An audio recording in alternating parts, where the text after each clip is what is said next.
Hello students, मैं Prince Kumar आप सभी को स्वागत करता हूं अपने परिवार यूडी रोजगार पे। यह क्लास आप सभी को रीजनिंग का क्लास होने वाला है, जिसमें आप सभी को टॉप 20 प्रश्न देखने को मिलेगा, जो कि लेटेस्ट पैटर्न पे आधारित सभी प्रश्न रहेगा। यानी वर्तमान समय में आपका एग्जामिनर जो पैटर्न उपयोग कर रहा है, तो वही पैटर्न पे आप सभी को देखने को सभी प्रश्न मिलेगा। तो चलो मैं शुरू करता हूँ। पहला प्रश्न समझो। पहला प्रश्न क्या कर रहा है कि एक विशिष्ट कोड भाषा में WARD को 44 लिखा जाता है, ठीक है। LOAD को 30 लिखा जाता है, 30 लिखा जाता है। तो इसी कोड भाषा में इतना को कैसे लिखोगे? तो देखो, यह जो प्रश्न है ना, कोडिंग डिकोडिंग वाले प्रश्न हैं। तो हमें पहले देखना होगा, यहाँ पे ये समझना होगा कि आखिर इतना को इतना लिखा तो लिखा कैसे। जैसे कि यहाँ पे क्या है भाई, तो W है, फिर क्या है भाई, तो W है, A है, R है और D है। अब इतना का कोड क्या लिखा भाई, तो इतना का कोड जो लिखा ना, वह क्या लिखा, तो 44 लिखा, यानी 44 लिखा। अब हमें सोचना होगा कि आखिर इतना से 44 लिखा तो ये लिखा कैसे। तो इसको पता करने के लिए हम क्या करेंगे, तो इनका हम अल्फ़ावर्ड पोजीशन लिखेंगे। देखो, जैसे W का कितना होता है भाई, तो W का 23 होता है। A का कितना होता है भाई, तो 1 होता है। R का कितना होता है, 18 होता है। और D का कितना होता है भाई, तो D का 4 होता है, ठीक है। अब आप लोग इतना से यहाँ पे 44 लिखोगे तो कैसे लिखोगे, ये हमें पता करना होगा। तो अगर हम इन सभी के अल्फ़ावर्ड पोजीशन को आपस में जोड़ते हैं, क्या करते हैं भाई, तो जोड़ते हैं। तो देखो, यहाँ पे कितना होगा भाई, तो यहाँ पे 23 और 1 कितना होगा भाई, 24। और 24 और 18 की बात करें ना, तो यहाँ पे कितना होगा भाई, तो यहाँ पे 8 4 12 और फिर 2 1 3 और फिर 1 4, यानी क्या होगा भाई, तो यहाँ पे 42। यहाँ पे क्या आया, तो 42 और 42 और 4 जोड़ेंगे तो कितना होगा भाई, तो 42 और 4 46, यानी 46। यानी जब हम सभी का अल्फ़ावर्ड जोड़े ना, तो 46 आया। लेकिन हमें चाहिए 44, तो क्या करेंगे, तो इसमें हम अपने मन से 2 को घटा देंगे। अब देखो हमें कितना आया, तो 44, यानी 44 आया ना। बोलोगे बिल्कुल आया। अब यही तरीका हम क्या करेंगे कि देखेंगे इसमें क्या यही रूल फॉलो कर रहा है। तो देखो यहाँ पे क्या है भाई, तो यहाँ पे L है, O है, A है और D है। अब इतना को क्या लिखा भाई, तो इतना को 30 लिखा।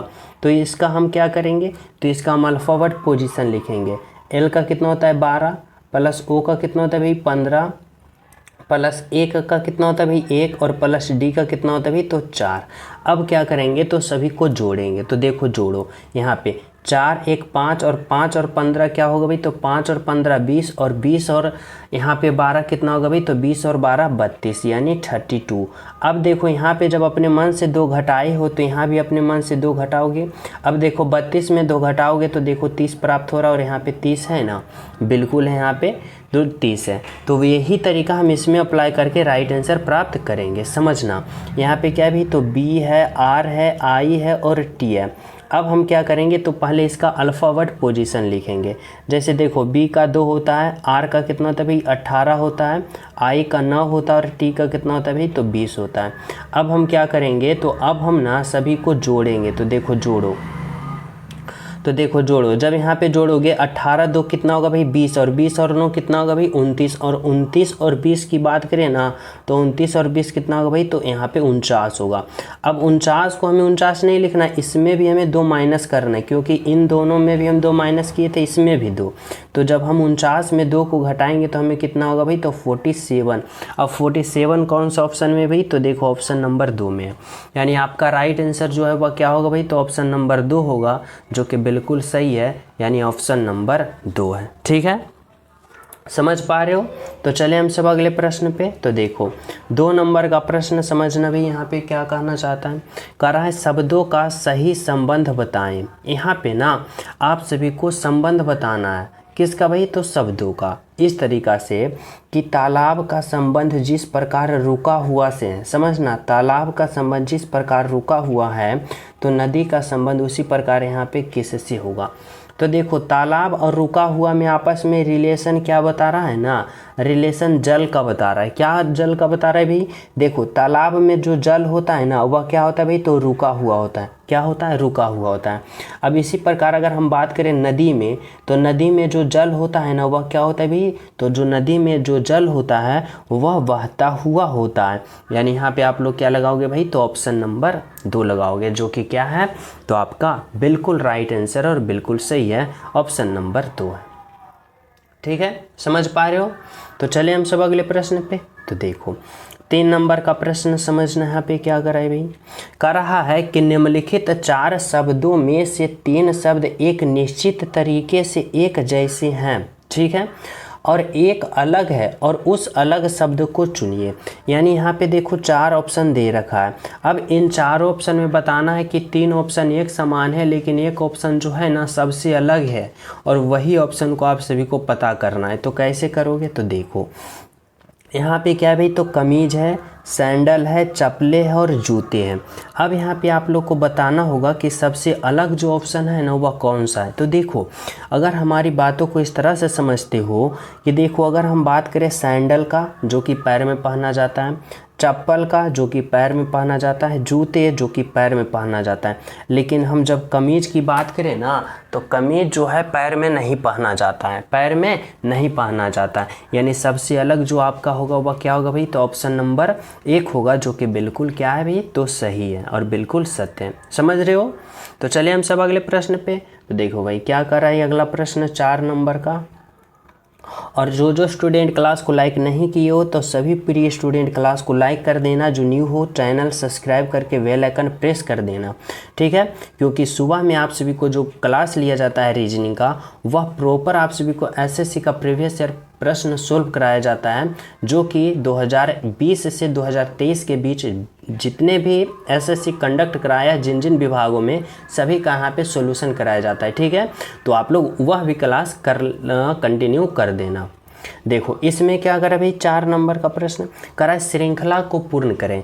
या जो देखो सीरीज है ना, क्या भी तो सीरीज है। अब इस सीरीज में बताना है कि इस भाट के जगह जो होगा वह क्या होगा। तो पहले आप लोग समझो कि यह सीरीज किसका है। बोलोगे यह सीरीज जो है ना नंबर सीरीज है, यानी संख्याओं का। और सीरीज में भी क्या हो रहा है अभी, तो देखो धीरे धीरे यह क्या हो रहा है अभी, तो इंक्रीज हो रहा है, यानी बढ़ रहा है।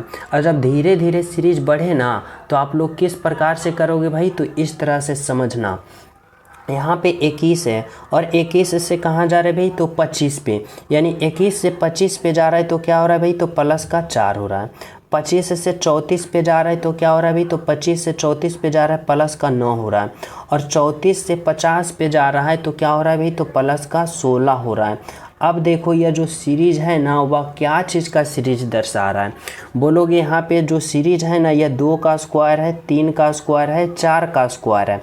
अब इस बार जो अगले पद होगा ना वह क्या होगा भाई, तो 5 का स्क्वायर, और 5 का स्क्वायर क्या होता है भाई 25। और हम क्या करेंगे ना, तो इस बार हम 25 को ऐड करेंगे। अब देखो 50 में जब आप लोग 25 को जोड़ोगे तो कितना आएगा भाई, तो यहाँ पे देखो 5 होगा और 5 और 2 7 होगा, यानी 75, यानी यहाँ पे क्या होगा भाई 75। अब देखो जब हम अगले पद यहाँ पे जाएंगे तो इस बार देखो 5 का स्क्वायर किए थे, तो इस बार हमें 6 का स्क्वायर करना चाहिए, यानी इस बार हमें 36 जोड़ेंगे। तो देखो जब आप लोग 75 में 36 को जोड़ते हो तो देखो 111 आ रहा है। तो देखो 6 5 11 और 7 3 10 1 11, यानी 111 आ रहा है, तो बिल्कुल आ रहा है। यानी यह सीरीज जो हुआ क्या हुआ भाई, तो यहाँ पे लागू हुआ, यानी 2 का स्क्वायर, 3 का स्क्वायर, 4 का, 5 का, 6 का। तो हमारा राइट आंसर क्या है भाई, तो यहाँ 75 आया, जो कि ऑप्शन नंबर 2 में है। आपका राइट आंसर 75, ठीक है, ऑप्शन नंबर 2। समझ रहे हो। तो चले हम सब अगले प्रश्न पे। तो देखो 5 नंबर का प्रश्न समझना भाई, यहाँ पे क्या कर रहा है, देखो कह रहा है ना कि निम्नलिखित विकल्पों में से वह शब्द चुनिए जो दिए गए शब्द के अक्षरों का प्रयोग करके यहाँ पे देखना नहीं बनाया जा सकता है। यानी इतना का प्रयोग करके ना कौन सा ऑप्शन है जो नहीं बनाया जा सकता, उसको चयन करना है। कैसे करोगे समझना। देखो अगर हम ऑप्शन नंबर 1 की बात करें ना तो यहाँ पे क्या है, PRISON। देखो P है, R है, I है, S है, O है, N है, यानी क्या होगा, तो यहाँ पे देखो ऑप्शन नंबर 1 बनाया जा सकता है। ऑप्शन 2 देखो क्या करा भाई, SONNET। देखो S है, O है, डबल N, एक N यहाँ, एक N यहाँ, डबल N। फिर E की बात करें, E है और T है, यानी क्या होगा, तो देखो यहाँ पे यानी ऑप्शन 2 को भी बनाया जा सकता है। ऑप्शन 2 भी देखो बनाया जा सकता है। ऑप्शन 3 को देखो IMPRE, देखो कहाँ भाई IMPRE, ई कहाँ है भाई, ई। उसके बाद SSION, एक एस यहाँ है और एक एस की बात करें ना तो इसमें सिर्फ एक ही एस है, लेकिन यहाँ पे देखो डबल एस का प्रयोग किया गया है। यानी यहाँ पे हमारा एग्जामिनर कर रहा है ना कि कौन सा अक्षर नहीं बनाया जा सकता है, तो देखो ऑप्शन नंबर 3 जो है वह नहीं बनाया जा सकता क्योंकि इसमें डबल एस है और यहाँ पे एक ही एस का प्रयोग किया है, इसलिए राइट आंसर आपका ऑप्शन नंबर 3 होगा। ठीक है, तो चलिए अगले प्रश्नों पे। तो देखो अगला प्रश्न आप लोग समझना क्या करें भाई, तो यहाँ पे 6 नंबर का प्रश्न देखो, यहाँ पे कह रहा है ना आप सभी का कि दिए गए विकल्पों में से लुप्त संख्या ज्ञात करें, मिसिंग नंबर बताना है। कहाँ भाई, तो यहाँ पे, यानी इस भाट के जगह जो होगा आप सभी को क्या होगा ये आप सभी को बताना है। तो कैसे सोचोगे, तो यह सोचना है कि जिस प्रकार यहाँ पे 8 आया, जिस प्रकार यहाँ पे 125 आया, तो उसी प्रकार यहाँ पे क्या आएगा भाई, हमारा राइट आंसर भी आएगा। इसके लिए हमें क्या सोचना पड़ेगा, पहले हम ये आकृति में हमें देखना पड़ेगा। अब ये आकृति में देखो यहाँ पे 27 है, यहाँ पे 1 है और यहाँ पे 8 है, तो क्या तरीका यहाँ पे लग रहा है, क्या लॉजिक लग रहा है, ये आप सभी को समझना होगा। तो देखो हम कैसे समझेंगे भाई, तो हम इस तरह से समझ सकते हैं। अगर हम यहाँ पे 1 की बात करें ना तो यह 1 का क्यूब है, अगर हम यहाँ पे 8 की बात करें ना तो यह 2 का क्यूब है। देखो 2 का क्यूब कितना होता है भाई, तो 2 का क्यूब 8 होता है। यहाँ पे अगर हम बात करें ना तो यह क्या है भाई, तो यह 3 का क्यूब है और 3 का क्यूब 27 होता है। यानी यहाँ पे 1 का क्यूब, 2 का क्यूब, 3 का क्यूब। अगर हम यहाँ पे 64 जो है ना यह 4 का क्यूब है, यह 64 जो है 4 का क्यूब। 125 जो देखो वह क्या है भाई, तो 5 का क्यूब है। अब 216 की बात करें ना तो यह क्या है भाई, तो 6 का क्यूब है। देखो किस तरह से सीरीज में चल रहा है, यानी 1 का क्यूब, 2 का क्यूब, 3 का, फिर 4 का, 5 का, 6 का। अब इस आकृति में देखो तो यह 343 जो है ना वह क्या है भाई, तो यह जो 343 है ना यह 7 का क्यूब है, 7 का क्यूब है। अब देखो यहाँ पे जो होगा वह क्या होना चाहिए, तो यहाँ पे 8 का क्यूब होना चाहिए और 8 का क्यूब कितना होता है भाई, तो 512 होता है। 8 का क्यूब 512 होता है। अब यहाँ पे देखो क्या है भाई, तो यहाँ पे जो है यह क्या है, तो 9 का क्यूब है। यानी इस भाट के जगह हमें क्या भराना चाहिए, तो 8 का क्यूब जो कि 512 है और ऑप्शन नंबर क्या है भाई, तो ऑप्शन नंबर 3 है जो कि क्या है आपका राइट आंसर है। तो किस तरह से सीरीज चला समझ पा रहे हो ना, यानी 1 का क्यूब, 2 का, 3 का, फिर 4 का, फिर 5 का और 6 का, फिर 7 का, फिर 8 का और फिर 9 का। इस तरह के सीरीज चला जो कि हमारा राइट आंसर यहाँ पे क्या आया, तो ऑप्शन नंबर 3 आया जो कि बिल्कुल सही है। ठीक है, अंत में कमेंट आप लोग जरूर करके बताना कि कितना आप लोग राइट कर रहे हो खुद से और कितना रॉन्ग कर रहे हो। ठीक है, सभी विद्यार्थी ईमानदारी पूर्वक बताना। देखो 7 नंबर का प्रश्न समझना भी, यहाँ पे क्या कर रहा है, दिए गए विकल्पों में से लुप्त संख्या ज्ञात करें। यहाँ पे भी देखो बताना है लुप्त संख्या, मिसिंग नंबर, लेकिन इसमें थोड़ा सा लॉजिक आप लोग अलग तरीका से आप सभी को लगाना पड़ेगा। हमें यहाँ पे सोचना होगा ना कि जिस प्रकार यहाँ पे 10 आया, यहाँ पे 14 आया, तो यहाँ पे देखो या फिर यहाँ पे वाट का है, यानी यहाँ पे हमें राइट आंसर आएगा। या तो फिर हम इस तरह से सोच सकते हैं कि जिस तरह से इसमें जो रूल अप्लाई किया और जो रूल इसमें अप्लाई किया है तो वही रूल इसमें अप्लाई करके हम राइट आंसर ला सकते हैं। इस तरह से भी सोच सकते हैं। तो देखो हमें यहाँ पे किस तरह से सोचना है, तो हमें सोचना है कि 1 है, 4 है, 7 है और यहाँ पे क्या भी, तो 10 है। यानी यह जो तरीका है ना किस तरीका से यहाँ पे आया है। तो देखो अगर हम बात करें यहाँ पे इस तरह से आप लोग समझो कि इस 1 और 10 को आपस में जोड़ो तो कितना हो रहा है भाई, तो 10 और 1 कितना हो रहा है, तो 11 हो रहा है। अगर इस 7 और 4 को आप लोग जोड़ते हो तो 7 और 4 क्या होता है भाई, तो 11। यानी यहाँ भी 11 और यहाँ भी 11, यानी दोनों पे क्या है भाई, तो सेम टू सेम यानी इक्वल आया। उसी प्रकार यहाँ पे आप लोग को समझना होगा कहाँ पे, यहाँ पे अगर हम 5 को और प्लस को 14 को जोड़ते हैं तो 14 और 5 कितना होता है भाई, तो 19, यानी यहाँ पे क्या होगा 19। ठीक है, अब उसी प्रकार हम यहाँ पे 8 और 11 को जोड़ते हैं तो यहाँ भी देखो क्या होता है भाई, तो 8 और 11 19, यानी यहाँ भी दोनों भाग में क्या आया, इक्वल आया ना। अब उसी प्रकार हमें यहाँ पे सोचना होगा कि यहाँ पे देखो 9 है और यहाँ पे 12 है और 9 और 12 को जोड़ते हैं तो क्या होगा भाई, तो 21। 21 हुआ। तो यहाँ भी हमें इक्वल करना होगा, क्योंकि देखो यहाँ भी 11 11 इक्वल है, 19 19 इक्वल है, तो यहाँ भी हमें क्या होना चाहिए, तो इक्वल होना चाहिए, दोनों तरफ बराबर होना चाहिए। अब देखो 6 में हम कितना को ऐड करें कि हमें 21 आ जाए। तो देखो अगर हम यहाँ पे 6 में कितना ऐड करते हैं, तो बोलोगे आप लोग सिंपल तरीका से कि 6 में आप लोग 15 को यहाँ पे क्या करो भाई, तो यहाँ पे 15 को ऐड करो, यानी 6 में जब 15 को जोड़ेंगे तो देखो हमें 21 आ रहा है, बिल्कुल आ रहा है। यानी इस वाट के जगह हमें क्या रखना पड़ेगा, तो 15 रखना पड़ेगा, जो कि ऑप्शन नंबर 3 में दिया गया है आपका राइट आंसर, ऑप्शन नंबर 3। ठीक है, समझ रहे हो।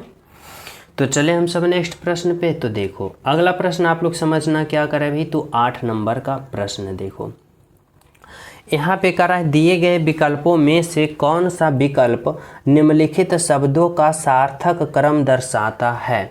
यानी यहाँ पे आप सभी को बताना होगा ना, यहाँ पे आप सभी को बताना होगा कि यहाँ पे जो दे रखा है चाबी है, दरवाज़ा है, ताला है और कच है, इसमें आप सभी को बताना है कि सार्थक क्रम में दर्शाएं। यानी सबसे पहले कौन होगा भाई, उसके बाद कौन होगा, उसके बाद कौन होगा और फाइनल अंत में कौन होगा, ये तरीका से आप सभी को सोचना है। तो देखो कैसे समझोगे, यहाँ पे क्या है भाई, चाबी है, दरवाज़ा है, ताला है, कच है। अगर हम बात करें तो सबसे पहले क्या होता है भाई, तो सबसे पहले क्या होगा, चाबी होगा, यानी 1 नंबर। ठीक है, चाबी होगा तो उसके बाद क्या होगा भाई, तो ताला होगा, यानी 3 नंबर। चाबी होगा तभी तो ताला होगा। अब ताला होगा तो उसके बाद फिर क्या होगा भाई, तो दरवाज़ा होगा, यानी 2 नंबर। अब दरवाज़ा होगा तो उसके बाद क्या होगा, कच होगा, यानी 4 नंबर। क्या होगा भाई, तो 4 नंबर। अब देखो कौन सा ऑप्शन में ऐसा दिख रहा है, पहले चाबी होगा, फिर ताला होगा, फिर दरवाज़ा और कच, यानी 1 3 2 4, 1 3 2 4, जो कि ऑप्शन नंबर 3 में है आपका राइट आंसर और बिल्कुल सही आंसर ऑप्शन नंबर 3। ठीक है, समझ रहे हो। तो चले हम सब अगले प्रश्न पे। तो देखो यहाँ पे समझना क्या करे भाई, 9 नंबर का प्रश्न देखो कराए, संख्या 4 वाले फलक के पीछे वाले फलक पर कौन सी संख्या आएगा।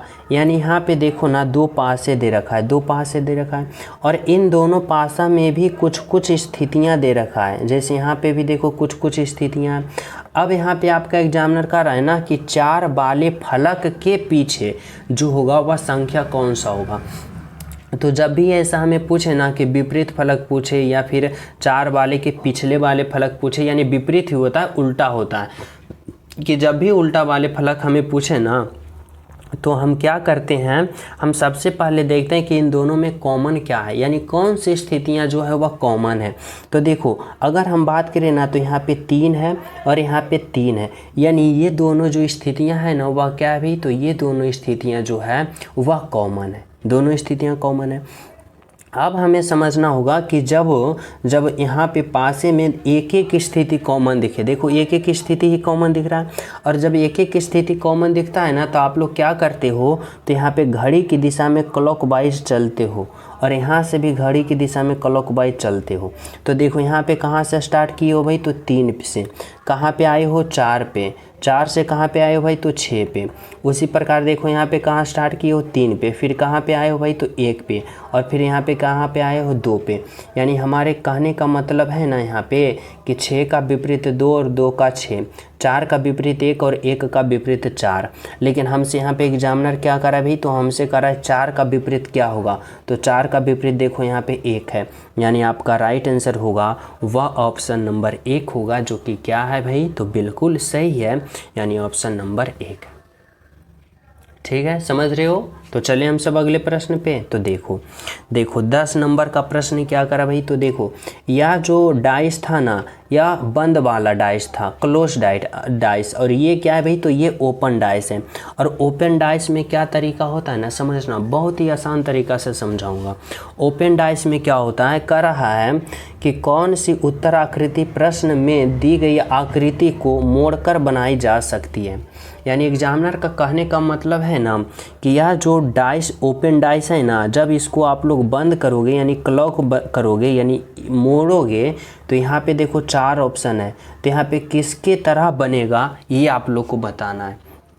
तो देखो यहाँ पे हम क्या करते हैं ना, हम इस तरह से समझते हैं कि यह देखो ओपन डाइस है, ओपन डाइज में हम पहले क्या करते हैं भाई, विपरीत को चयन करते हैं, यानी एक दूसरे का उल्टा। जैसे यहाँ पे भी देखो 6 स्थितियाँ, 1 2 3 4 5 6 स्थितियाँ, और इन 6 स्थितियों में हम ना एक दूसरे का विपरीत यहाँ पे चयन करते हैं। और विपरीत चयन करने का फिर देखो यहाँ पे एक तरीका है कि एक घर छोड़ के, यानी एक छोड़ के दूसरे जो होता है वह विपरीत होता है।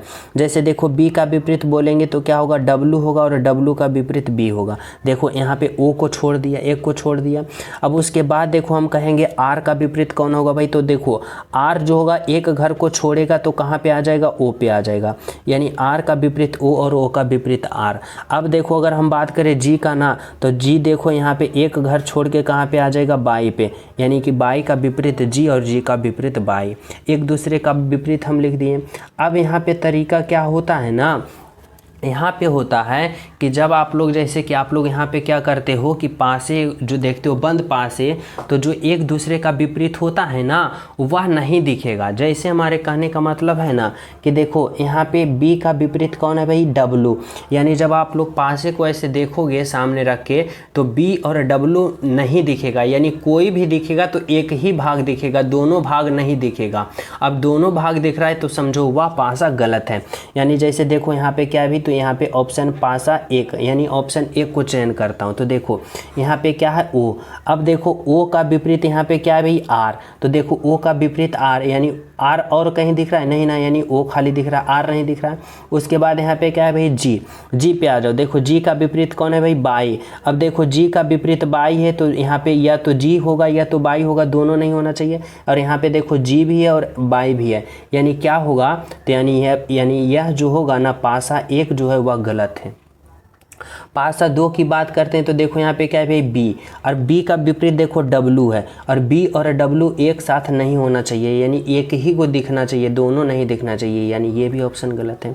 ऑप्शन 3 में देखो क्या है भाई, तो यहाँ पे देखो यहाँ पे क्या है, तो यहाँ पे देखो जी है, जी देखो कहाँ है जी यहाँ, और जी का विपरीत कौन है भाई, तो जी का विपरीत बाई है, देखो बाई नहीं दिख रहा है। फिर देखो आर, आर कहाँ है भाई, तो आर है यहाँ, और आर का विपरीत क्या है ओ, तो देखो ओ भी नहीं दिख रहा है। और बी देखो यहाँ पे है, बी का विपरीत डब्लू, यानी डब्लू भी नहीं दिख रहा है, यानी क्या होगा, तो पासा 3 बनेगा, यानी जो आपका राइट आंसर होगा वह ऑप्शन नंबर 3 होगा। देखो ऑप्शन 4 को भी चेक कर लो, ये भी नहीं बनेगा।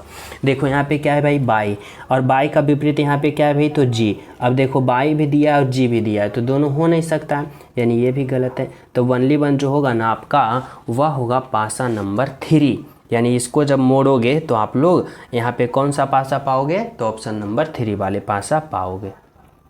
ठीक है, समझ रहे हो। तो चलिए अगले प्रश्न पे। तो देखो 11 नंबर का प्रश्न समझना भाई। 11 नंबर का प्रश्न में यहाँ पे क्या कहना चाहता है, कह रहा है कि कौन सा आरेख, यानी बताना है यहाँ पे कि कौन सा आरेख राजनीतिज्ञों, कवियों और महिलाओं के बीच सही संबंध निरूपित करता है, ये बताना होगा। तो देखो कैसे करोगे, तो इस तरह से समझना। यहाँ पे क्या भी राजनीतिक है, कवियों है और महिलाओं है, यानी कौन सा ऑप्शन आप लोग चयन करोगे ताकि इन तीनों का एक साथ सही संबंध बता सके। तो कैसे सोचोगे, समझना। अगर मैं यहाँ पे राजनीतिज्ञों के लिए एक गोला बनाता हूँ, ठीक है, राजनीतिज्ञों के लिए हम क्या बनाते हैं, तो एक गोला। अब देखो अगर हम कवियों की बात करें ना, तो कुछ राजनीतिक जो होते हैं वह क्या करते हैं भाई, तो कवि भी होते हैं, यानी कवियों भी होते हैं।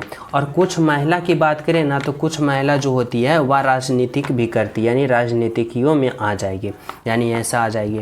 अब बताओ ऐसा कौन सा ऑप्शन दिख रहा है भाई, तो ऑप्शन नंबर 4 दिख रहा है, यानी आपका राइट आंसर जो होगा वह क्या होगा भाई, तो ऑप्शन नंबर 4 होगा, जो कि बिल्कुल सही है और बिल्कुल सत्य है। समझ रहे हो यहाँ तक। देखो यहाँ पे आप लोग कंफ्यूज नहीं होना, बोलोगे यहाँ पे कि ये भी तो हो सकता है, कवि और महिला भी कुछ कुछ हो सकता है, तो नहीं। यहाँ पे देखो महिला स्त्रीलिंग है और कवि पुल्लिंग के लिए होता है, कावित्री जो होगी वह स्त्रीलिंग के लिए होगी, यानी ये दोनों अलग होगा, लेकिन राजनीति का कुछ कुछ भाग हो सकता है।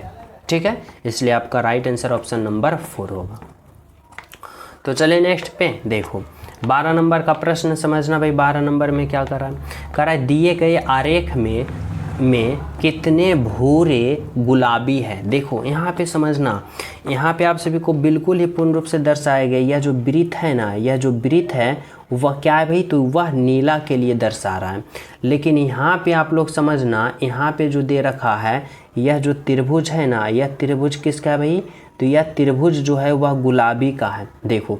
और यह जो वर्ग है ना, यह जो वर्ग है और यह जो वर्ग है यह किसके लिए है, भूरा के लिए।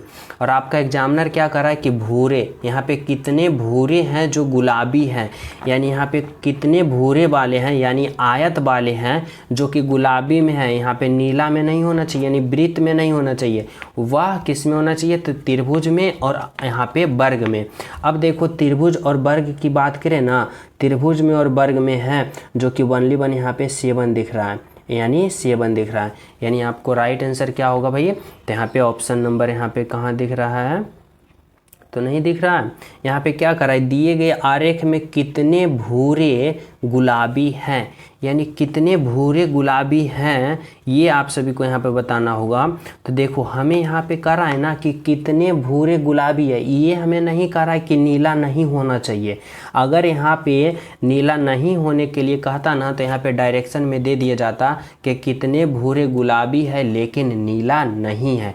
यानी हमें क्या करना है ना कि नीले वाले को भी जोड़ना है, हमें नीले वाले को हमें इग्नोर करना है, अभी हम नीले वाले को देखेंगे नहीं, क्योंकि यहाँ पे जिक्र ही नीले वाले को नहीं किया है। यानी यहाँ पे सिंपल बोला है ना कि कितने भूरे गुलाबी है, तो देखो यहाँ पे कितने भूरे यानी आयत और त्रिभुज दोनों में होना चाहिए।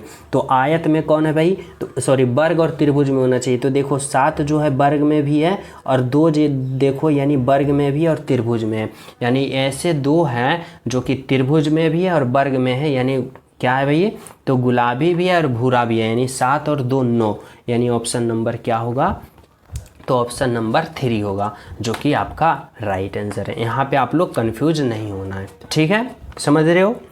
तो चले नेक्स्ट पे देखो 13 नंबर का प्रश्न समझना भी, यहाँ पे क्या कहना चाहता है आप सभी से आपका एग्जामिनर, करा है संख्याओं का सही संबंध बताएं। देखो यहाँ पे बताना है ना संख्याओं का सही संबंध, हमें इस प्रकार से सोचना होगा कि 16 से जिस प्रकार यहाँ पे 22 हुआ है ना, तो उसी प्रकार यहाँ पे जो होगा वह कौन सा ऑप्शन होगा ये हमें बताना होगा। तो देखो हम कैसे सोचेंगे, तो देखो हम इस तरह से भी सोच सकते हैं कि 16 से 22 हुआ तो क्या हुआ, तो बोलोगे 16 प्लस का 5, 16 और 5 कितना होगा भाई, तो सॉरी 21 है, 16 से 21 हुआ है तो क्या हुआ भाई, तो 16 प्लस का 5 करेंगे तो 16 और 5 क्या होगा भाई, तो 21 होगा, 21 हुआ ना। अब देखो यहाँ पे हम कौन सा ऑप्शन रखेंगे जिसमें हम प्लस का 5 जोड़ें भाई, और यहाँ पे आ जाएगा। तो देखो अगर हम बात करें ना यहाँ पे अगर हम बात करें कौन सा ऑप्शन है भाई, तो देखो अगर हम बात करें कि 14 में हम प्लस का 5 करते हैं तो 14 5 19, यानी ऑप्शन 1 आ रहा है। देखो 15 में 5 जोड़ेंगे तो 20 होगा, लेकिन यहाँ पे 23 है ये कट गया। 18 में 5 जोड़ेंगे तो 18 और 5 कितना होगा भाई, तो 8, 18 और 5 23, ये कट गया। और 21 और 5 जोड़ेंगे तो कितना होगा भाई 26, यानी ये कट गया।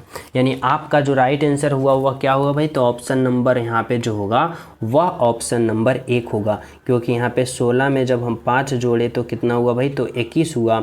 उसी प्रकार यहाँ पे 14 में जब हम 5 जोड़ेंगे तो 14 और 5 19 होगा, यानी ऑप्शन नंबर 1 होगा। ठीक है, समझ पा रहे हो सभी विद्यार्थी यहाँ तक। तो चलिए हम सब अगले प्रश्न पे देखो। यहाँ पे आप लोग समझना 14 नंबर का प्रश्न क्या करा है।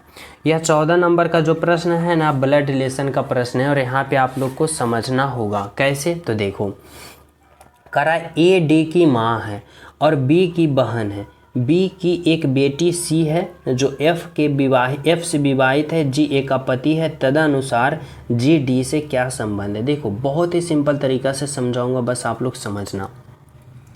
यहाँ पे क्या करे भाई, ए जो है डी की माँ है। देखो यह ए जो है ना, यह ए जो है वह क्या है भाई, तो ए जो है वह डी की माँ है। डी की माँ कौन है भाई, तो डी की जो माँ है ना वह कौन है, तो ए है। ए जो है डी की माँ है, ठीक है। करा ए डी की माँ है और बी की बहन है। देखो समझना, ए जो है ना डी की तो माँ है ही, डी की तो माँ है ही, और क्या भाई, तो और क्या है, तो बी की बहन है, यानी बी की भी बहन है। बी की बहन कौन है, तो ये ए है। बी की भी बहन है और डी की माँ है। समझ रहे हो यहाँ तक कि एक ए जो है डी की माँ है, ए जो है डी की माँ है, और क्या है भाई, तो बी की बहन है, बी की बहन है, ठीक है। कह रहा है बी की एक बेटी सी है। देखो बी की एक बेटी कौन है भाई, तो बी की एक बेटी सी है और बेटी है तो स्त्रीलिंग माइनस होगी। आगे देखो क्या करा भाई, बी की एक बेटी सी है, ठीक, जो एफ से विवाहित है, यानी इसका बेटी बी की बेटी जो है ना और किससे विवाहित है, तो एफ से विवाहित हुआ, यानी एफ पॉजिटिव होगा, यानी एफ से विवाहित किया है। करा है जी जो है ना ए का पति है। देखो जी जो है ना ए का पति, ए का पति कौन है भाई, तो ए का पति जी है और जी पति है तो पुल्लिंग। अब देखो डी की ए कौन है भाई, तो ए माँ है तो जी कौन होगा, तो जी पिता होगा। और यहाँ पे आपका एग्जामिनर क्या कहना चाहता है ना कि जी का डी से क्या संबंध है, यानी डी जो होगा वह जी को क्या कहेगा, यानी यह डी जो है इस जी को क्या कहेगा। तो देखो डी जो है ए को माँ कहेगा तो जी को क्या कहेगा भाई, तो जी को पिता कहेगा, यानी क्या होगा, तो ऑप्शन नंबर यहाँ पे 4 होगा आपका राइट आंसर, जो कि क्या है, तो बिल्कुल सही है, यानी ऑप्शन नंबर 4 है आपका राइट आंसर। ठीक है, समझ पा रहे हो। तो चले नेक्स्ट प्रश्न पे। तो देखो 15 नंबर का प्रश्न समझना भाई, क्या कर रहा है, किसी निश्चित कोड भाषा में यहाँ पे क्या करे भाई, घटाव को गुना प्रदर्शित करता है, भाग को जोड़ प्रदर्शित करता है, जोड़ को भाग और गुना को घटाव करता है, तो इतना का मान क्या होगा। देखो यहाँ पे क्या है भाई, तो 15 है। अब देखो घटाव का क्या है भाई, तो घटाव गुना को प्रदर्शित करता है, यानी यहाँ पे क्या होगा, गुना 6। फिर देखो जोड़ कहाँ है भाई, तो जोड़ भाग को प्रदर्शित करता है, तो यहाँ पे आप लोग भाग दोगे और 10। फिर देखो क्या है, गुना कहाँ है भाई, तो गुना घटाव को प्रदर्शित करता है, तो घटाव दोगे 3। फिर देखो भाग क्या करे भाई, भाग जोड़ को प्रदर्शित करता है, तो जोड़ दोगे 2।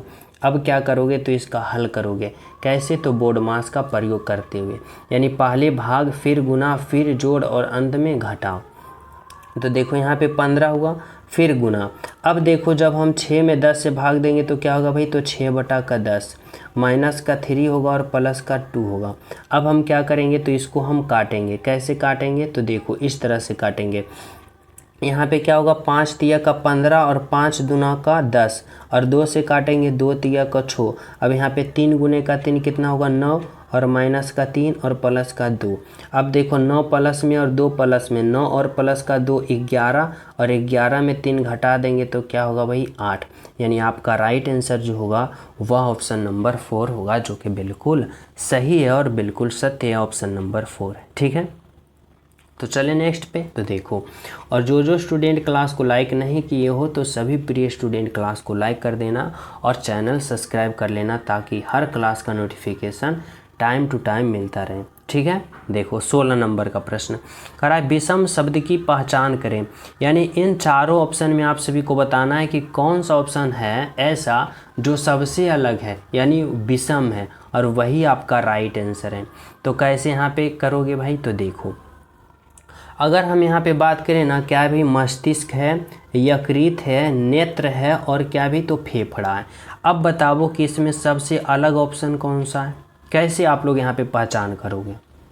तो देखो यहाँ पे इस तरह से आप लोग पहचान कर पाओगे, यहाँ इस तरह से कि यहाँ पे अगर हम बात करें ना यकृत, अगर हम बात करें यहाँ पे फेफड़ा, अगर हम बात करें मस्तिष्क, तो ये तीनों जो है ना, यह तीनों जो है वह कैसा शरीर का अंग है भाई, तो यह तीनों जो है ना, यह शरीर का एक ऐसा पार्ट है जो कि शरीर के अंदर होता है, यानी अंदरूनी पार्ट है, यानी शरीर के अंदर है, यानी बाहर से देखा नहीं जा सकता है इन तीनों पार्टों को। लेकिन हम जब आँख की बात करते हैं ना, तो आँख क्या है, बाहर वाले पार्ट है, यानी आप लोग इसे बाहर से देख सकते हो, यानी इसलिए सबसे अलग जो ऑप्शन होगा आपका ऑप्शन नंबर 3 होगा, जो कि बिल्कुल सही है और बिल्कुल सत्य। ठीक है, समझ पा रहे हो हमारी बातों को। तो चले हम सब अगले प्रश्न पे। तो देखो अगला प्रश्न आप लोग समझना क्या कर रहा है भाई, 17 नंबर का प्रश्न। देखो यह जो प्रश्न है ना, यह डायरेक्शन वाले हैं, दिशा वाले हैं, और इसमें आप लोग को इस तरह से समझना होगा, इस तरह से सोचना होगा कि ऊपर की ओर मैं उत्तर कहता हूँ भाई, नीचे की ओर मैं दक्षिण कहता हूँ, इधर की ओर मैं पूर्व कहता हूँ और इधर की ओर मैं पश्चिम कहता हूँ। इतना तो सभी विद्यार्थी को पता होगा बिल्कुल। अब क्या कर रहा है भाई एग्जामिनर, देखो समझना, कर रहा है राधिका। राधिका कोई लड़की का नाम है, अपने घर से दक्षिण दिशा की ओर 50 मीटर गई। देखो राधिका, मैं मान लिया कि यहाँ पे राधिका एक लड़की है। कर रहा अपने घर से दक्षिण की ओर 50 मीटर गई, यानी दक्षिण की ओर यानी नीचे की ओर गई भाई। कितना गई भाई, तो 50 मीटर दक्षिण की ओर गई। कह रहा है फिर बाईं ओर मुड़कर 20 मीटर गई। जब यहाँ पे आई ना तो यहाँ से बाईं ओर मुड़ेगी तो किधर जाएगी भाई, तो बाईं ओर मुड़ेगी ना तो इधर जाएगी। और कितना चली भाई, तो 20 मीटर चली बाईं ओर। ठीक है। कह रहा है फिर उत्तर की ओर मुड़कर 30 मीटर गई। जब यहाँ पे आ गई ना तो उत्तर ओर मुड़ी, और उत्तर ओर मुड़ी और कितना चली भाई, तो 30 मीटर, यानी ऊपर की ओर गई। कितना भाई, तो 30 मीटर। ठीक है। अब यहाँ पे आपका एग्जामिनर जो है ना कहना क्या चाहता है, कह रहा है इस स्थान से उसका घर किस दिशा में, यानी अभी पहुँच रखी है यहाँ पे, और उसका घर कहाँ है भाई, तो यहाँ पे। यानी कह रहा है ना कि जहाँ वह पहुँची है, यानी इस स्थिति से उसका घर किस दिशा में, तो देखो इस दिशा में। किस दिशा में, इस दिशा में। और इस दिशा को आप लोग क्या कहते हो, तो सभी विद्यार्थी यहाँ भली भांति समझते होंगे कि यहाँ पे कि इस दिशा को हम लोग क्या कहते हैं, तो यहाँ पे इधर कहते हैं, यानी ये होगा यहाँ पे इस दिशा होगा, और इधर से हम लोग उत्तर कहते हैं, और इधर से हम लोग क्या कहते हैं भाई, पश्चिम कहते हैं।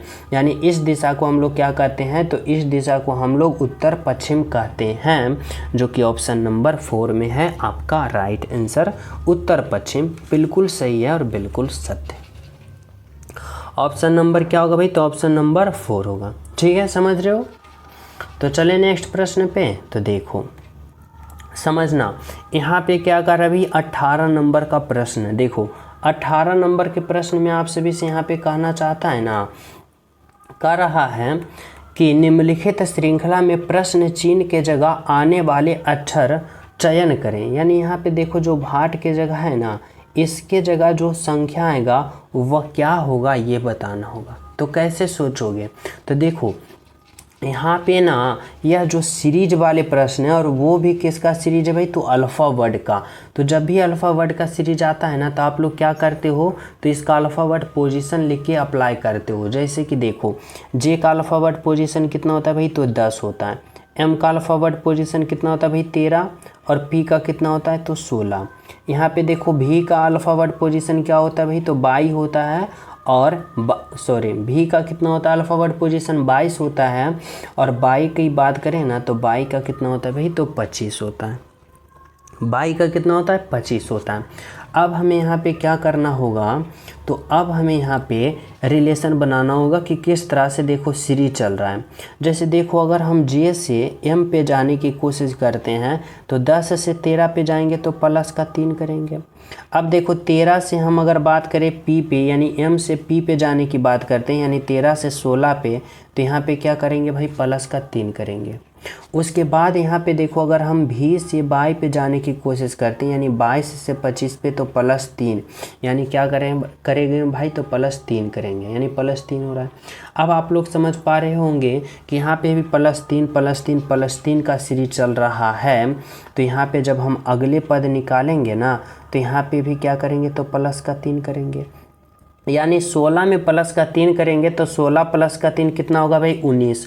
और 19 जो अल्फ़ा वर्ड पोजीशन होता है ना वह किसका होता है, तो वह एस का होता है, यानी यहाँ पे एस होगा, एस होगा। अब जब हम एस से यानी 19 से जब अगले पद हम करेंगे तो प्लस का 3 करेंगे। फिर अब देखो 19 में जब प्लस का 3 करते हैं तो 19 और 3 22 यहाँ पे है, बिल्कुल है, यानी यह सीरीज जो है बिल्कुल लागू हो गया। क्या लागू हुआ, प्लस 3 प्लस 3 प्लस 3 के सीरीज में लागू हो गया। अब हमें यहाँ पे देखो हमारा राइट आंसर जो आया वह क्या आया भाई, तो एस आया, जो कि ऑप्शन नंबर क्या है, तो ऑप्शन नंबर 2 में है आपका राइट आंसर। तो हर पॉइंट को कवर होते कर रहे हो, चल रहे हो यहाँ पे, यानी समझते चल रहे हो ना। तो चले नेक्स्ट प्रश्न पे। तो देखो समझना यहाँ पे क्या करे भाई, 19 नंबर का प्रश्न। देखो यह जो है ना कथन निष्कर्ष वाले प्रश्न है, इसमें हमें कैसे समझना है, तो जैसे कहेगा वैसे समझना है। देखो यहाँ पे कथन एक क्या करा है भाई, करा है सभी सेब संतरे, यानी यहाँ पे जितने भी सेब है ना, यह सभी सेब क्या होगा भाई, तो सभी सेब जो होगा वह संतरे के अंदर होगा। किसके अंदर होगा, तो संतरे के अंदर होगा। ठीक है, कह रहा है कुछ संतरे पपीता, यानी संतरे का जो है ना वह कुछ भाग क्या है, तो संतरे के कुछ भाग वह क्या है भाई, तो पपीता है। ठीक है, अब यहाँ पे हमें देखना है निष्कर्ष 1। निष्कर्ष 1 क्या करा भाई, करा है कुछ सेब पपीता है। सेब कहाँ है भाई, तो सेब देखो यहाँ पे है, और सेब और पपीता में कोई रिलेशन है, तो देखो यहाँ पे कोई रिलेशन है, कोई रिलेशन नहीं ना है, यानी क्या होगा, तो निष्कर्ष 1 गलत होगा। अब निष्कर्ष हम 2 की बात करते हैं। करा है कुछ पपीते सेब है, कुछ पपीते या पपीते सेब है, यानी इस पपीते का कुछ भाग सेब में टच हो रहा है, नहीं ना हो रहा है, यानी क्या होगा, तो ये भी निष्कर्ष गलत होगा। यानी ना तो निष्कर्ष 1 और ना ही निष्कर्ष 2 हो रहा है, जो कि ऑप्शन नंबर देखो 3 में है। यानी आपका राइट आंसर जो होगा वह क्या होगा भाई, तो ऑप्शन नंबर 3 होगा, जो कि बिल्कुल सही है और बिल्कुल सत्य है। ऑप्शन नंबर 3 है, समझ रहे हो, ऑप्शन नंबर 3 है। तो चले हम सब अगले प्रश्न पे। तो देखो अगला प्रश्न समझना भी, यहाँ पे क्या कर रहा है, तो यहाँ पे 20 नंबर का प्रश्न देखो क्या कर रहा है। यहाँ पे कर रहा है ना कि निम्नलिखित आकृति में कितने त्रिभुज हैं, और यह त्रिभुज में, यह प्रश्न मैं आप सभी को होमवर्क के रूप में देना चाहता हूँ। देखो चलो मैं बता देता हूँ, क्योंकि बहुत इंपॉर्टेंट प्रश्न है, आप लोग कंफ्यूज हो जाओगे, हमें पता है।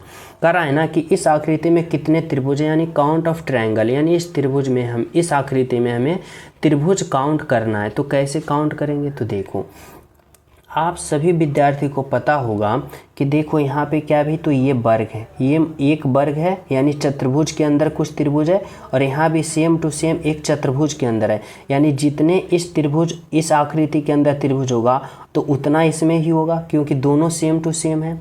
अब देखो हम क्या करते हैं ना, तो यहाँ पे एक ट्रिक होता है, क्या होता है भाई, मेथड होता है कि जब भी चतुर्भुज के अंदर छोटे छोटे त्रिभुज काउंट करने के लिए बोले ना, तो मतलब चतुर्भुज के अंदर त्रिभुज काउंट करने के लिए बोले, तो आप लोग क्या करते हो, तो पहले छोटे छोटे खंड को काउंट करो, यानी छोटे छोटे त्रिभुज को। तो देखो 1 त्रिभुज, 2 त्रिभुज, 3 त्रिभुज, 4 त्रिभुज, यानी इसमें छोटे छोटे कितना त्रिभुज हुआ, तो 4। अब क्या करते हैं ना, 4 गुने का 2 करते हैं, और बराबर क्या हो जाता है भाई 8, यानी इस चतुर्भुज के अंदर कितना होगा भाई 8। अगर इस चतुर्भुज के अंदर 8 त्रिभुज है, तो इसमें भी देखो 1 2 3 4, यानी इसमें भी 4 गुने का 2, यानी क्या होगा भाई, तो इसमें भी 8 होगा। तो बताएं ना कि जितना इसमें होगा उतना इसमें भी होगा, यानी 8 इसमें तो 8 इसमें। ठीक है, अब देखो इस त्रिभुज की बात करें ना, तो इस त्रिभुज में देखो कितना त्रिभुज हो सकता है भाई, तो देखो 1 त्रिभुज ये हुआ, और 1 त्रिभुज ये हुआ, 2 त्रिभुज और 1 बड़ा वाला, यानी इस आकृति में जो त्रिभुज की संख्या है ना वह 3 है। कैसे समझ पा रहे हो, तो देखो ये 1 त्रिभुज हुआ, एगो ये मान लिया, ठीक, एगो फिर इस तरफ होगा 2 गो, और 1 बड़ा वाला ये 3 गो, यानी इस आकृति में त्रिभुज की संख्या कितना है भाई, तो 3, यानी 3 त्रिभुज यहाँ हो गया। और 1 त्रिभुज की बात करें ना, तो ये 1 त्रिभुज, 1 त्रिभुज यहाँ पे 1 त्रिभुज ये हुआ, 1 त्रिभुज ये हुआ। अब कहीं और त्रिभुज दिख रहा है, बोलोगे जी दिख रहा है, कहाँ पे दिख रहा है, तो देखो जब ये और ये जब दोनों को जोड़ेगा ना, ये दोनों जब जुटेगा, तो यहाँ से देखो 2 त्रिभुज पैदा हो रहा है। कैसे, तो ये देखो 1 त्रिभुज यहाँ से, और ये देखो 1 त्रिभुज यहाँ से, यानी 2 त्रिभुज और पैदा हुआ। और देखो और कहीं यहाँ पे त्रिभुज दिख रहा है भाई, तो यहाँ पे और त्रिभुज की बात करें ना, तो और त्रिभुज दिख रहा है, कहाँ दिख रहा है, तो देखो अगर जब ये वाला आकृति को ऐड करता है ना, तो देखो यहाँ से भी 1 त्रिभुज इधर बनेगा, और एक जस्ट त्रिभुज इधर बनेगा, यानी 2 त्रिभुज यहाँ और बनेगा। और कोई तरीका है बनने का त्रिभुज भाई, और कोई तरीका देखो, और किसी तरीका से यहाँ पे बन सकता है, नहीं ना। तो यहाँ पे आप लोग काउंट करो, देखो 8 8 16, और 16 3 19, 19 और 1 20, और 20 2 22, और 22 और 2 24, 24 त्रिभुज। यानी इस आकृति में जो ओवरऑल कितना होगा भाई, तो ओवरऑल त्रिभुजों की संख्या अगर हम बात करें ना, तो यहाँ पे कितना होगा, तो यहाँ पे 24 त्रिभुज होगा, जो कि आपका राइट आंसर है और बिल्कुल सही है, ऑप्शन नंबर 4। तो समझ पा रहे हो, तो यहाँ पे सभी विद्यार्थी समझ गए हो ना कि इस आकृति में कितना त्रिभुज है भाई, तो इस आकृति में ओवरऑल की बात करें ना तो 24 है। ठीक है, सभी समझ गए हो। तो यह क्लास आप यहाँ पे टॉप 20 प्रश्न का क्लास ये रहा। आशा करता हूँ हर विद्यार्थी सभी प्रश्न को समझ गए होंगे, और कितना आप सभी को सही और कितना गलत हुआ है कमेंट में आप लोग ज़रूर बताना, और प्यारा सा कमेंट ज़रूर करना इस क्लास के बारे में। और जो अभी तक चैनल सब्सक्राइब नहीं किए हो तो चैनल सब्सक्राइब करके इस परिवार के माध्यम से ज्वाइन हो जाना, ताकि हर क्लास का नोटिफिकेशन टाइम टू टाइम मिलता रहे। तो आप सभी को मिलते हैं अगले क्लास में। जब तक सभी को हमारे तरफ से जय हिंद।